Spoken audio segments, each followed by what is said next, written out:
پھر غزوہ بوات سن 2 ہجری، غزوہ صفوان یہ بھی سن 2 ہجری میں ہوا تھا، پھر غزوہ ذی العشیرہ یہ بھی سن 2 ہجری میں ہوا تھا، تو ان کی ڈیٹیلز ہم نے کل پڑھ لی تھی۔ صحیح ہے۔ اچھا اب یہ سریہ نخلہ ہم کو ریڈ کرنا ہے، تو اگر چلے کوئی ریڈنگ میں پڑھ لی، ٹھیک ہے۔ سریہ جی پڑھوں جی 8واں؟ جی 8واں۔ اچھا 8 تھی سریہ نخلہ، رجب سن 2 ہجری، جنوری 624 میں عیسوی میں۔ اس اچھا مہم پر ٹیچر جی تھوڑا سا نا سلو پڑھیں گے کیونکہ غزوے نا بڑا مشکل ہو رہا ہے سمجھنے میں، اچھا ٹھیک ہے؟ تو آہستہ آہستہ پڑھتے ہیں ہاں، تاکہ سمجھتا ٹھیک ہے۔ سریہ نخلہ نام ہے اس کا، اور رجب 2 ہجری میں، جنوری 624 عیسوی میں۔ اس مہم پر رسول اللہ صلی اللہ علیہ وسلم نے حضرت عبداللہ بن جحش رضی اللہ عنہ کی سرکردگی میں 12 مہاجرین کا ایک دستہ روانہ فرمایا۔ ہر 2 آدمیوں کے لیے ایک اونٹ تھا جس پر باری باری دونوں سوار ہوتے تھے۔ دستے کے امیر کو رسول اللہ صلی اللہ علیہ وسلم نے ایک تحریر لکھ کر دی تھی اور ہدایت فرمائی تھی کہ 2 دن سفر کر لینے کے بعد ہی اسے دیکھیں گے۔ چنانچہ 2 دن کے بعد حضرت عبداللہ نے تحریر دیکھی تو اس میں یہ درج تھا کہ جب تم میری یہ تحریر دیکھو تو آگے بڑھتے جاؤ یہاں تک کہ مکہ اور طائف کے درمیان نخلا میں اترو، نخلا وادی ہوتی ہے، نخلا میں اترو اور وہاں قریش کے ایک قافلے کی گھات میں لگ جاؤ اور ہمارے لیے اس کی خبروں کا پتہ لگاؤ۔ انہوں نے سمع و طاعت کہا اور اپنے رفقا کو اس کی اطلاع دیتے ہوئے فرمایا کہ میں کسی پر جبر نہیں کرتا، جسے شہادت محبوب ہو وہ اٹھ کھڑا ہو اور جسے موت ناگوار ہو وہ واپس چلا جائے، باقی رہا تو میں بہرحال آگے جاؤں گا۔ اس پر سارے ہی رفقا اٹھ کھڑے ہوئے اور منزل مقصود کے لیے چل پڑے۔ البتہ راستے میں سعد بن ابی اچھا وقاص یہاں اور تک ہاں جی ہاں جی آپ ریڈ کریں، سوری تو پیراگراف بالکل اینڈ ہو ابھی اس میں تو کلیئر ہے نا ساری بات، ہے نا، اور جی۔ بہت سلولی وہ پڑھا ہے۔ اصل میں کچھ لوگ وہ ہے نا ہمارے ساتھ ہوتے ہیں، وہ کہتے چلیے ہیں کہ اس کو نا ایزی ورڈز میں ایکسپلین کر دیا کرو، صحیح تھوڑے ڈیفیکلٹ ورڈز آتے ہیں نا، تو بس اس لیے تو صحیح نہیں آپ پیراگراف اینڈ کریں، مجھے پتا نہیں تھا، میں سمجھے پورا ایک اچھا۔ پیراگراف ہے 2 لائن ہے۔ البتہ راستے میں سعد بن ابی وقاص اور عتبہ بن غزوہ ان غزوان کیا لکھا ہے غزوان جی جی غزوان غزوان رضی اللہ عنہما کا اونٹ غائب ہو گیا جس پر یہ دونوں بزرگ باری باری سفر کر رہے تھے، اس لیے یہ دونوں پیچھے رہ گئے۔ اچھا سبحان اللہ۔ ہاں تھوڑا سا شارٹ میں اس کو بتا دیجیے گا ایزی ورڈز میں۔ میں بتاؤں یہ ہر 2 آدمی پہ حضور صلی اللہ علیہ وسلم نے وہ ایک اونٹ دیا ہوا تھا نا، ایک چڑھے گا چلائے گا پھر دوسرا پیدل چلے گا پھر دوسرا، اس طرح کر کے تو وہی بتا رہے ہیں کہ ان کا سعد بن ابی وقاص اور عتبہ بن غزوان رضی اللہ عنہ کا اونٹ غائب ہو گیا جس پر یہ دونوں بزرگ باری باری سفر کر رہے تھے۔ اور اس سے پہلے بس یہی لکھا کہ کہا تھا کہ یہاں پہ پورا بتانا ہے اس مہم پر۔ تھوڑا سا اچھا میں تھوڑا سا اسٹارٹ لے لیتی ہوں، ٹھیک آپ ہے؟ پھر مل بتائیے، کے آپ بتائیے۔ جی اچھا اس پر یہ دیکھیں سریہ ہے پہلی چیز تو، یعنی کہ اس میں رسول اللہ صلی اللہ علیہ وسلم نے فوجی مہم بھیجی تھی، ٹھیک ہے؟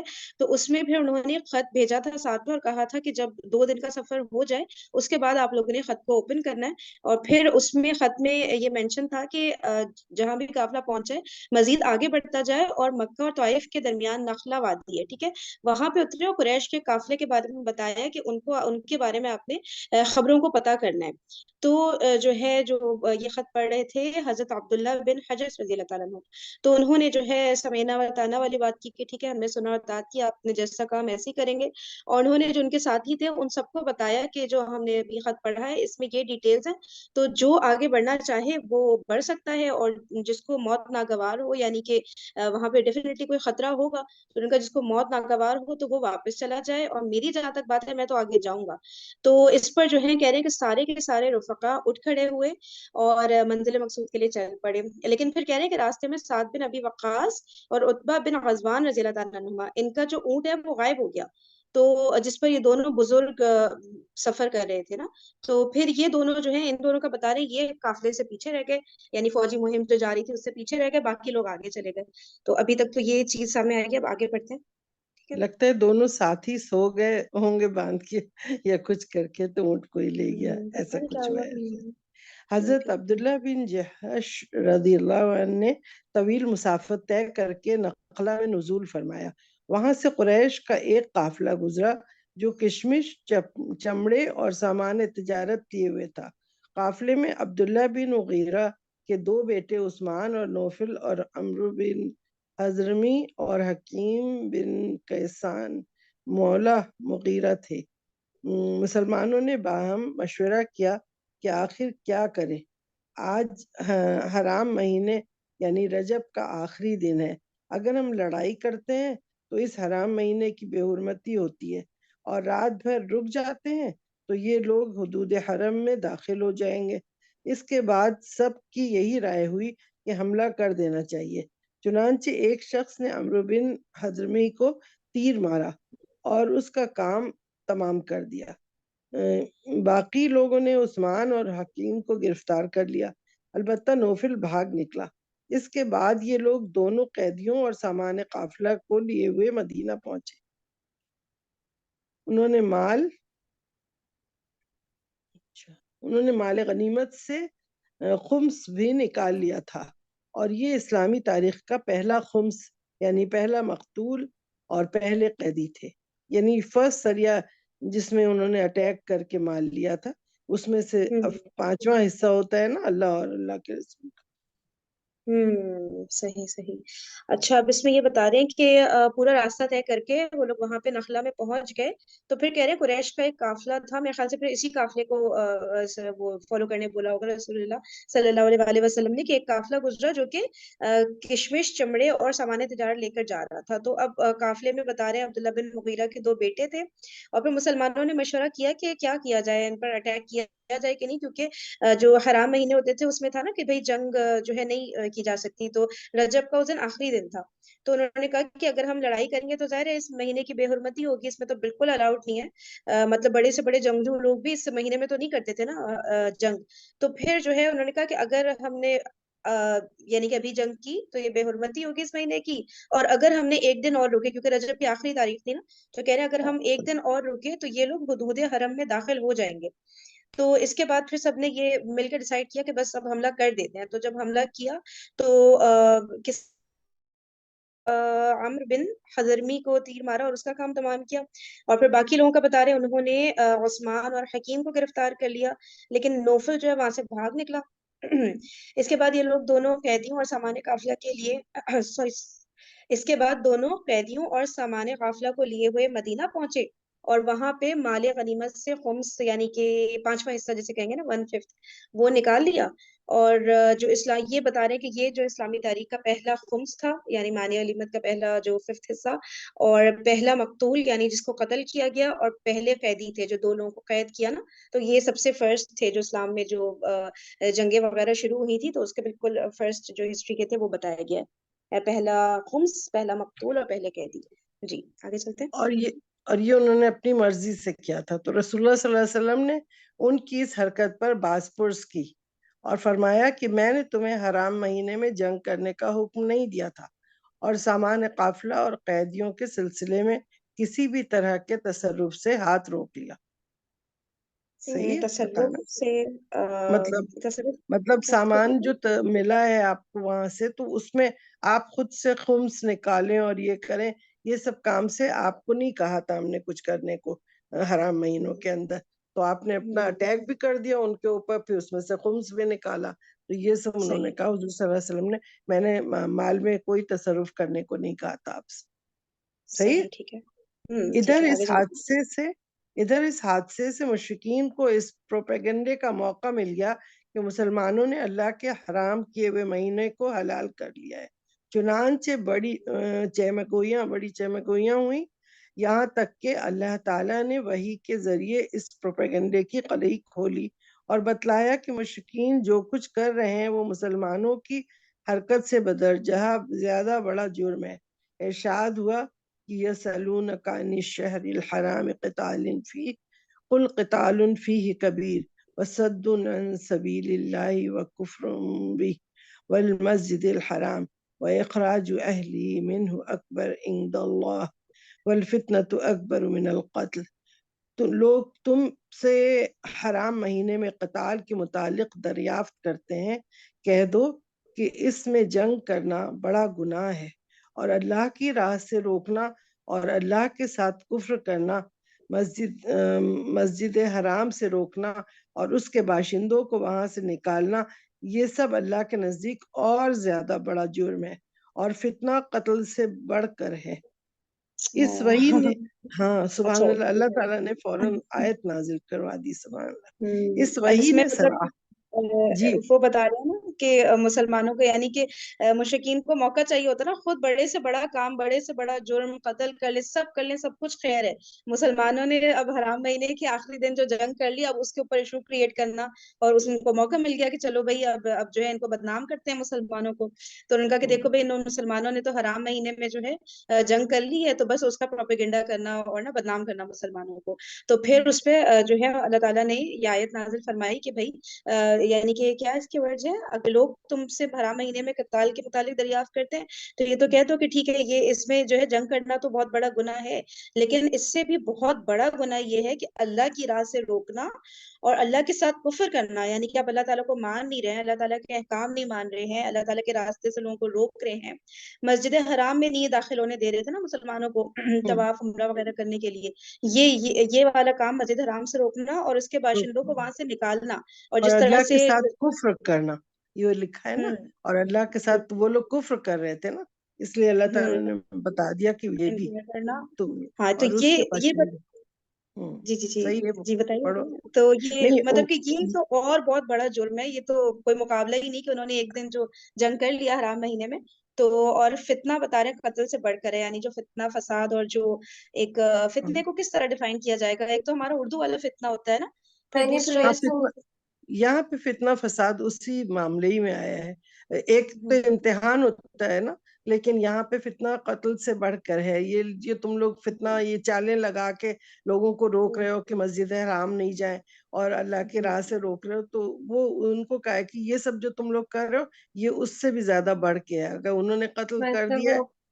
تو مطلب ان کے فیور کیا، ان کا فیور کیا، اللہ تعالیٰ نے یہ کیا تاکہ پھر ان کی کچھ بات جو پھیلا رہے ہیں کہ مسلمانوں نے یہ کیا وہ کیا، تو وہ بات کی کوئی وقت نہیں رہ جائے۔ تو اسی کو آگے کہ اس وحی نے صراحت کر دی ہے، اس وحی نے ایک سیکنڈ وہ جی کچھ بسمہ اپنا کہنا چاہ رہی تھی۔ جی جی بسمہ بسمہ کیا بولیے۔ پوائنٹ؟ ہاں میں بھی وہی کہہ رہی تھی کہ وہ جو مینیپولیشن کر رہے تھے نا، ہاں بات کو بگاڑ کے اور اس کا فائدہ اٹھا رہے تھے، تو وہ فتنہ میں خیال میں اس کو اس کو ریفر کس کیا چیز کلیئرفائی کر کس چیز کی؟ کہ مطلب جو مسلمانوں نے جو ایک غلطی ہوئی ان سے کہ حرمت والے مہینے میں جو لاسٹ ڈے کو انہوں نے حملہ کر دیا، تو اس چیز کو اس کا ہی پروپیگنڈا بنا کے آگے اس طرح سے کر رہے تھے نا۔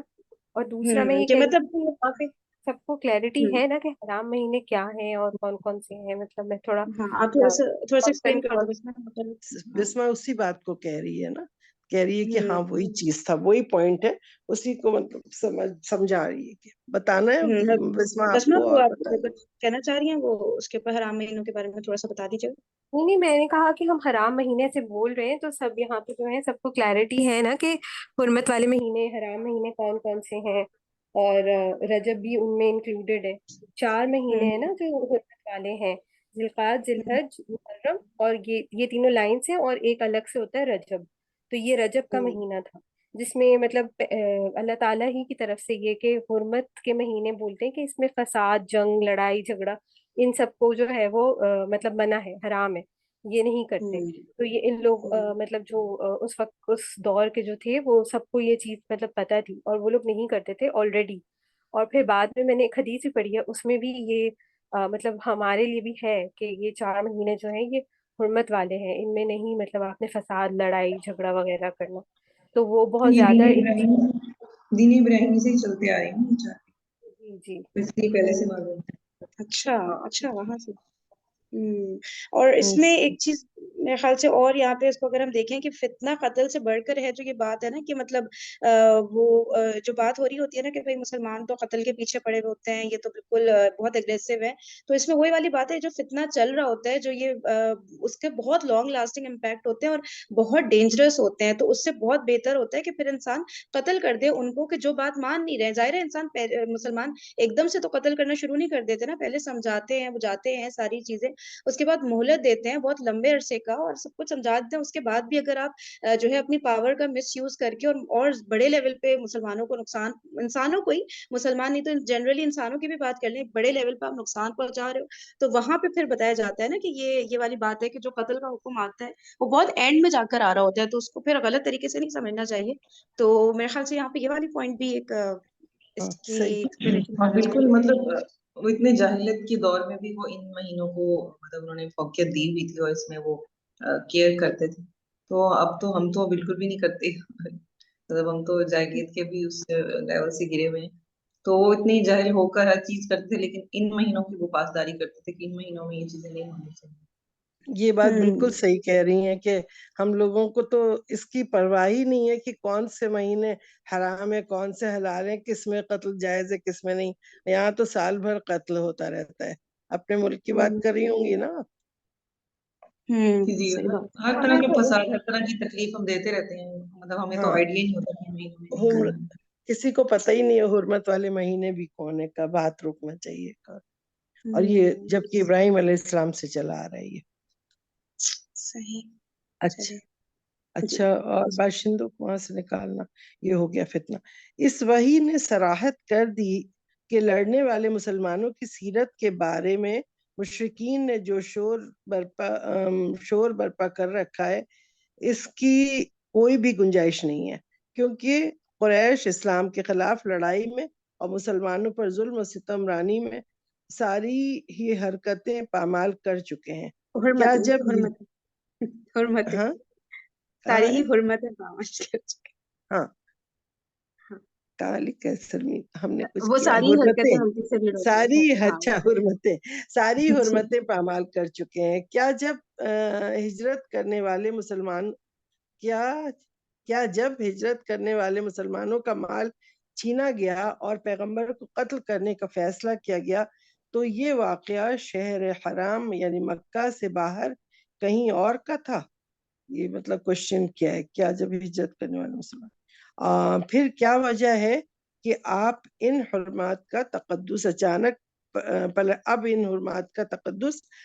پلٹ آیا اور ان کا چاک کرنا باعث ننگ و یقیناً مشرکین نے پروپیگنڈے کا جو طوفان برپا کر رکھا ہے وہ کھلی ہوئی بے حیائی اور سری بے شرمی پر مبنی ہے.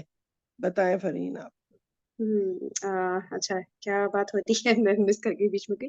اچھا اس میں ایک بتا رہے ہیں کہ وہی میں تو کلیئرلی اللہ تعالیٰ نے بتا دیا نا کہ جو تم لوگ حرکتیں کر رہے ہو تو وہ اور بہت زیادہ ٹھیک ہے. مسلمانوں نے بھی وہ ایک چیز کی کہ حرمت والے مہینے میں جنگ جو ہے کر دی، لیکن جو تم لوگ جو حرکتیں کر رہے ہو تو اس سے بہت بہت بڑے لیول کا ظلم و ستم ہے. تو اور اس کے علاوہ پھر بتا رہے ہیں کہ جب ہجرت کرنے والے مسلمانوں کا مال چھینا گیا، جو مسلمان ہجرت کر رہے تھے کتنی تکلیفیں پریشانیاں ان کے لیے کر دی گئی تھی، اور پیغمبر کو نعوذ باللہ قتل کرنے کی سازشیں کی جا رہی تھی، باقاعدہ پریکٹیکل قدم اٹھائے جا رہے تھے. وہ تو اللہ تعالیٰ نے حفاظت فرما دی نا ان کی.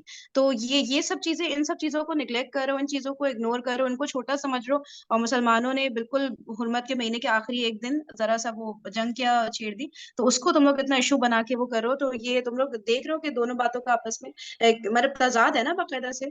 تو کوئی اور مطلب وہ کچھ ایکسپلین کر. مکہ کا ایریا بھی پاک حرم میں آتا ہے نا کہ وہاں پہ آپ یہ چیزیں نہیں کر سکتے. تو وہ یاد دلایا جا رہا ہے کہ یہ واقعہ بھی تو مکہ میں ہی تم نے کیا تھا، تو اس لیے وہ حرمت یاد ہے. یہ شہر بھی حرم ہے، حرمت والا ہے، تو اس میں یہ تم نے عمل کیا تھا، تو وہ کیا تھا؟ ہاں صحیح کہہ رہی ہے، لکھا ہے تو یہ واقعہ شہر حرام مکہ سے باہر کہیں اور کا تھا کیا؟ صحیح یہ پوائنٹ میں مس کر گئی تھی. جزاک اللہ خدیجہ. جی اور کوئی کچھ کہنا چاہے گا یہاں پہ؟ آگے بڑھے یا پھر کوئی اور اگر ریڈ کرنا چاہے گا تو ان کو بھی ٹرن مل جائے. نیچے 16 پوائنٹ پہ کچھ لکھا ہے، اہل سیر کا بیان یہی ہے مگر اس میں پیچیدگی یہ ہے کہ خمس نکالنے کا حکم جنگ بدر کے موقع پر نازل ہوا تھا، اور اس کے سبب نزول کی جو تفصیلات کتب تفاسیر میں بیان کی گئی ہیں ان سے معلوم ہوتا ہے کہ اس سے پہلے تک مسلمان خمس کے حکم سے ناآشنا تھے۔ صحیح، وہ اوپر تھا نا مال غنیمت کا جو خمس نکال لیا ہاں، تھا، تو یہ صحیح، ٹھیک خمس ہے، نکالیں۔ چلیے آگے پڑھتے ہیں۔ اس کے بعد رسول اللہ صلی اللہ علیہ وسلم نے دونوں قیدیوں کو آزاد کر دیا، یعنی جو پکڑ کے لائے تھے قیدی نا، جنگی قیدی کی طرح، تو وہ ان کو انہوں نے حضور صلی اللہ علیہ وسلم نے آزاد کیا، کیونکہ یہ حرام مہینوں میں پکڑے گئے تھے۔ اور مقتول کے جی اور مقتول کے اولیاء کو اس کا خوبہ بھی ادا کیا۔ اس کو خوبہ کے ڈیٹیل کتنا نیچے رولز سے اینڈ ریگولیشنز کتنا فالو کرتے تھے، ایک ایک چیز کا خیال ہاں، رکھنا، جبکہ مسلمان ایسا ایسا پاور میں اس وقت آ رہے تھے نا، تو وہ ہوتا ہے نا پاور میں جو آ رہا ہوتا ہے وہ تو اپنی مرضی چلا رہا ہوتا ہے نا کہ بس اب کون یہ سب فالو کرے، لیکن ایک ایک چیز کا رسول پاک صلی اللہ علیہ وسلم کتنا زیادہ خیال رکھتے تھے، اور ہمیں بھی بالکل ایسے ہی کرنا چاہیے کہ چھوٹی سے چھوٹی کوئی بھی حکم ہو، کچھ بھی ہو اسلام کا، اس کے بہت زیادہ سیریس لینا چاہیے اس کو نا۔ لکھا ہے 17 نمبر پہ کہ زاد المعاد سے لیا گیا ہے، یہ زاد المعاد سے یہ والا واقعہ۔ یہ ہیں جنگ بدر سے پہلے کے سریے اور غزوے، ان میں سے کسی میں بھی لوٹ مار اور قتل و غارت گری کی نوبت نہیں آئی، جب تک کہ مشرکین نے قرظ بن جابر فہری کی قیادت میں ایسا نہیں کیا، اس لیے اس کی ابتدا بھی مشرکین ہی کی جانب سے ہوئی، جبکہ اس سے پہلے بھی وہ طرح طرح کی ستم رانیوں کا ارتکاب کر چکے تھے۔ ادھر صحیح سریہ جی جی آگے آگے سے پڑھنا ہے، ادھر جی جی سریہ آگے سے عبداللہ رضی اللہ عنہ بن جحش کے واقعات کے بعد مشرکین کا خوف حقیقت بن گیا، اور ان کے سامنے ایک واقعی خطرہ مجسم ہو کر آ گیا۔ انہیں جس پھندے میں پھنسنے کا اندیشہ تھا اس میں اب وہ واقعی پھنس چکے تھے۔ انہیں معلوم ہو گیا کہ مدینے کی قیادت انتہائی بیدار مغز ہے اور ان کی ایک ایک تجارتی نقل و حرکت پر نظر رکھتی ہے، یعنی کہ بہت وہ لوگ کتنا ایکٹیو ٹینشن میں آ گئے چاہتے ہوں گے، چودھن۔ مطلب کتنے ہاں، حیران ہوتے ہوں گے، اتنے صابر لوگ، صابر شاکر لوگ، انہیں اچانک کیا ہو گیا، کیسا ان مطلب کے اوپر مطلب وہ ایک خوف طاری ہو گیا ہوگا کہ بھائی وہ جو آخری جو ابھی سریا بتایا گیا اس کے اندر کہ وہ کافی زیادہ پھر اس میں آ گئے تھے نا کہ واقعی بھائی یہ لوگ جو دعوے کر رہے تھے اب تو یہ تو ایکشن میں آ گئے ہیں بالکل۔ مطلب اچھا، کیونکہ سب وہ آلریڈی سیاست، اندر سے ویسے ڈرے مطلب ہوتے تھے نا، دین پہ عمل کرنے کے ساتھ ساتھ سیاست بھی چلتی ہی رہتی تھی، ایسا نہیں ہے کہ سیاست نہیں ہے، بالکل۔ تو دین کا حصہ اس ہی ہے نا وقت ظاہر ہے، تو پھر ہاں وہ دین کا حصہ ہے سیاست بھی۔ جی اچھا بسما تو کچھ کہہ رہی ہیں؟ جی بسمہ بولیے۔ میں یہ کہہ رہی تھی کہ جیسے مشرقین جو تھے ان کا جو مطلب اصل خوف تو اندر شروع سے تھا ہی نا، کیونکہ انٹرنلی تو پتہ ہی تھا نا کہ حق پر ہیں سب، تو وہ اب جب وہ ایکشن میں آ گئے تو مطلب وہ بالکل گھبرا گئے ہوں گے، اللہ تعالیٰ کی طرف سے اجازت آ گئی تھی، تو اب وہ اس کا ایک چھوٹا سا ان کو جو ہے وہ سیمپل بھی مل گیا کہ اب تو یہ رکیں گے نہیں، ان کو تو مطلب اللہ ہی کی طرف سے، اللہ تعالیٰ ہی نے ہی جنگ اور ان سب چیزوں سے روکا ہوا تھا نا، تو اب اللہ ہی نے اجازت دے دی ہے تو اب کیا کریں گے، تو وہی میں کہہ رہی تھی کہ وہ پہلے ہی ڈرے ہوئے تھے اور اب جو ہے وہ ان کو نظر بھی آ رہا تھا کہ اب یہ لوگ بھی ہاں ایکشن میں ہیں۔ تھوڑی سی جو جھلکیاں دیکھ لی تھی نا انہوں نے کہ صحیح، بھائی یہاں پہ تو قتل بھی کیا جا رہا ہے، قید بھی کرنا سٹارٹ ہو گئے ہیں، تو چلو بس اب پھر ان کو ایک ٹینشن شروع ہو گئی۔ صحیح، اللہ کا شکر۔ جو جی باطل آگے۔ پہ ہوتا ہے اس کو حق کا ڈر تو ہوتا ہی ہے نا اندر سے، اوپر سے اندر چاہے سے کچھ بھی کمزور ہوتا دکھائے، ہے، بالکل ہاں بالکل صحیح کمزور بات ہوتا ہے۔ ہے، حق سے تو جی ڈرتا ہی ہے میں وہ کہ بات سامنے کروں؟ اگر جی جی جی ابھی کوئی کشور اور نے بھی کچھ بات کہنا چاہ رہا ہے۔ جی ابھی کشور نے بات کی ہے کہ سیاست دین سے الگ نہیں ہے، تو ان کی بات کو آگے بڑھانے کے لیے ایک میں مصرع پڑھوں گی: جدا ہو دین سیاست سے تو رہ جاتی ہے چنگیزی۔ مطلب کیا رہ جاتی، کیا ہے، چنگیز کیا خان ورڈ کا بولا آپ نے؟ جدا ہو دین سیاست سے تو رہ جاتی ہے چنگیزی۔ چنگیز خان پتہ بہت ظالم قسم کا حکمران تھا، جس نے بغداد میں بہت قتل و غارت کی تھی، بہت زیادہ مسلمانوں کو بہت زیادہ نقصان چنگیز پہنچایا خان تھا۔ جو ہے نا مشہور تھا۔ چنگیز خان، اور یہ علامہ اقبال کا مصرع ہے، اور یہ حقیقت ہے کہ نبی پاک صلی اللہ علیہ وآلہ وسلم نے ہمیں حکومت کرنے کے گر بھی سکھائے، اور کتنی اس میں رحم اور اس کے اندر کتنا عدل اور کتنا ہر ایک کا خیال رکھنے والے تھے وہ. اور یہ چیز انہوں نے ہمیں سکھائی ہے کہ اگر آپ نے حکمرانی کرنی ہے، سیاست کرنی ہے، تو وہ بھی آپ نے اللہ تعالیٰ کے سارے احکامات سامنے رکھ کر کہ انسانیت کو نقصان نہ پہنچے. بالکل صحیح. اور خلفائے راشدین نے کر کے دکھایا، ان کی تو مثالیں ہمارے سامنے پوری پوری کس طرح سے انہوں نے وہ نظام چلا رہے ہوتے تھے نا.